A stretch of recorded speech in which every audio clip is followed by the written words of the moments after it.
This is Stephen Kittur. As you have indicated, I am a father of a child who is wearing a cochlear implant.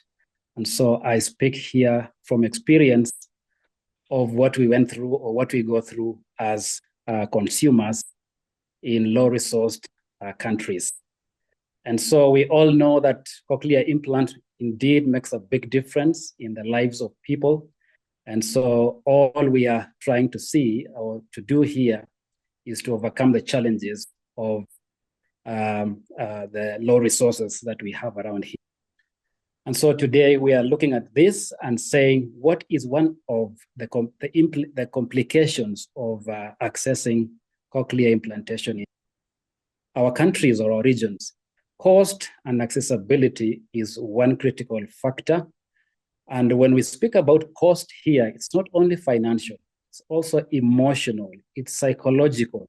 Every parent, irrespective of your ability to finance this implantation, you still have to do a lot. You go through a lot in an environment like ours where you don't have resources.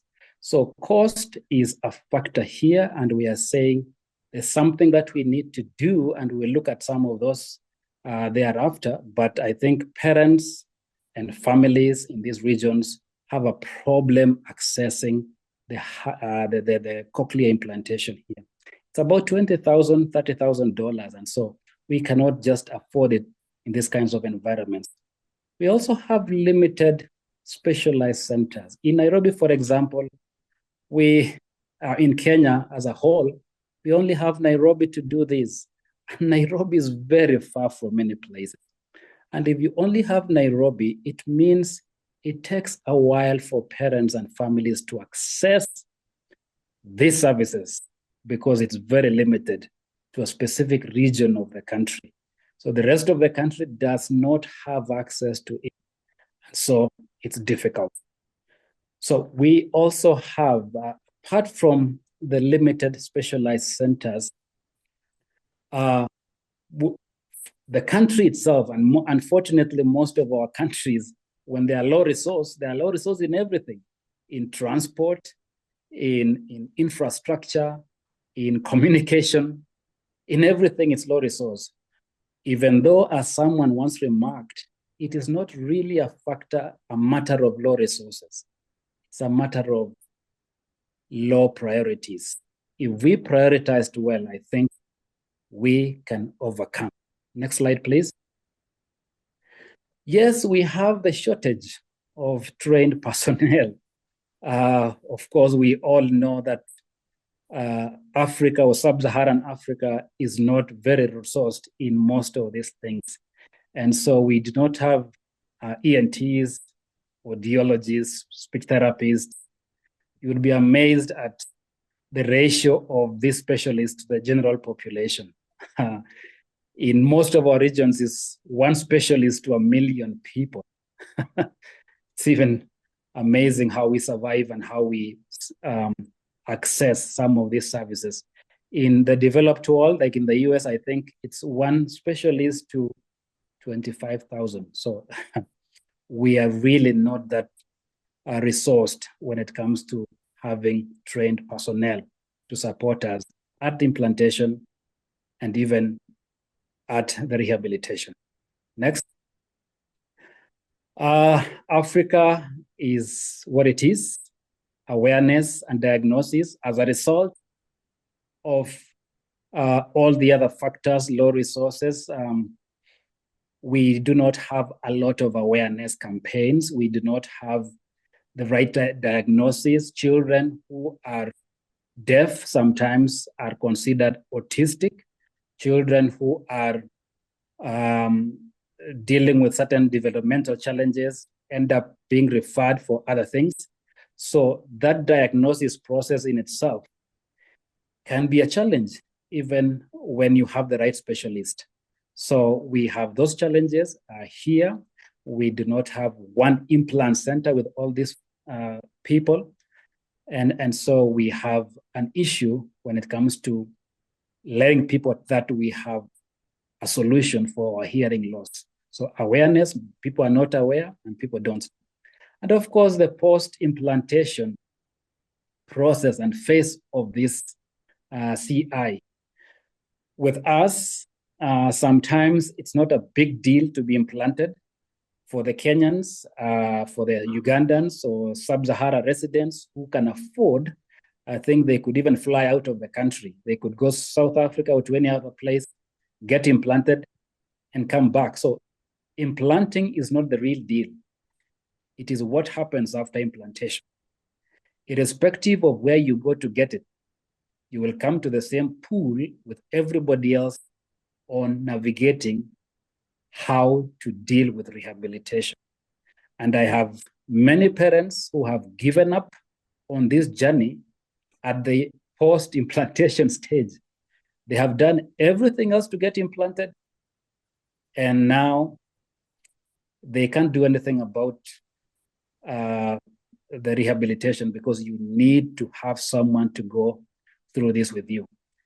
Cultural and social barriers. We are a region of so many cultures, so many social beliefs and stigmas and belief systems. So because of those varieties of beliefs, there are people who believe that if a child is deaf, it is the hand of God. It is the gods who have determined that they need to be deaf for whatever reason. And for that reason, people believe you shouldn't do anything about it. That if you try to do anything about it, maybe the evil spirits will not be happy with you. So we need to deal with those barriers. Even when we have resources, the communities don't necessarily believe it. Next.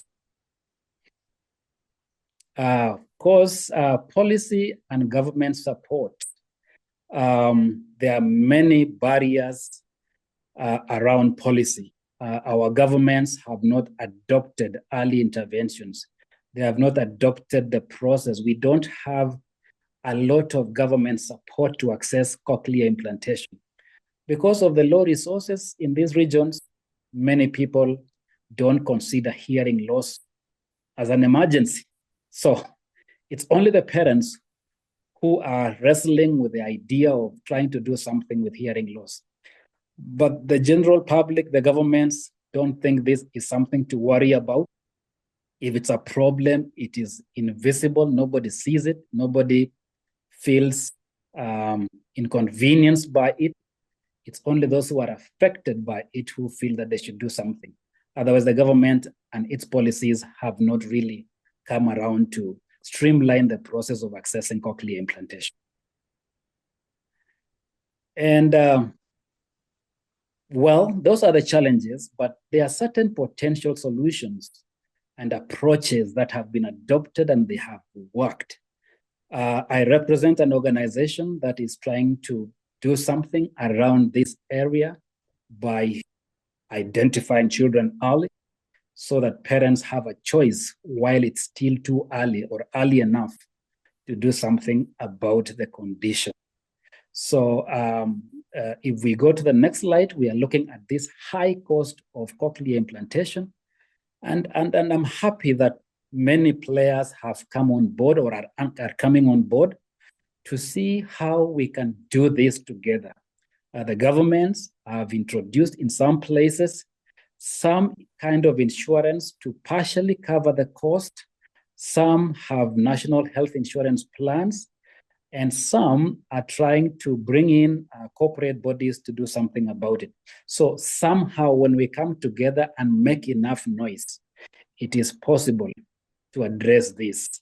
And for the lack of trained professionals, I am happy that because of the need that parents are pushing, even because of CIICA efforts now, we are amplifying the voice and the noise around early interventions and having these issues addressed while time is still on our side. We know that our brains can't wait, or the children's brains can't wait.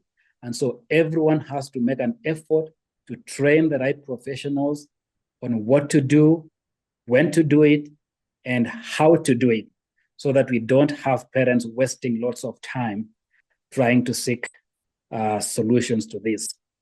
The cochlear implant centers we know are limited because in Kenya now we have only Nairobi. In Uganda, we have Kampala. We are still restricted to just particular cities. But now what we need to do is to say, can we have regional centers where everyone can have access to? And those regional centers will serve as many populations. And telemedicine or teletherapy has worked for majority of parents. I am a beneficiary of telepractice. And I am happy because the friends that we have had across the world have really contributed immensely in developing and helping us post cochlear implantation. And so that can work because it's worked. And I think it's something we need to increase and need to see what to do. For the lack of awareness, the more noise we make, and we have made it, what we are doing now in CIICA is creating awareness, bringing people on board, more people to come on board. We go to schools in our program. We try and reach the schools because once you get to school, children are very good ambassadors. When they get home and they talk about cochlear implants, they are able to convince their parents based on what they have seen other children achieve with cochlear implantation. So we need to emphasize a massive outreach. We need resources to talk about it, and especially the success stories. Tell the world that we are going to make it happen by demonstrating and showing those who have had it. It's possible if we create awareness. We have to create sustainability of the CI program, and we bring on board the governments. We bring on board the non-governmental organization. We demonstrate to everyone that this thing is doable, that this thing, if we give it a priority, will have a payoff that is going to be appreciated by everybody.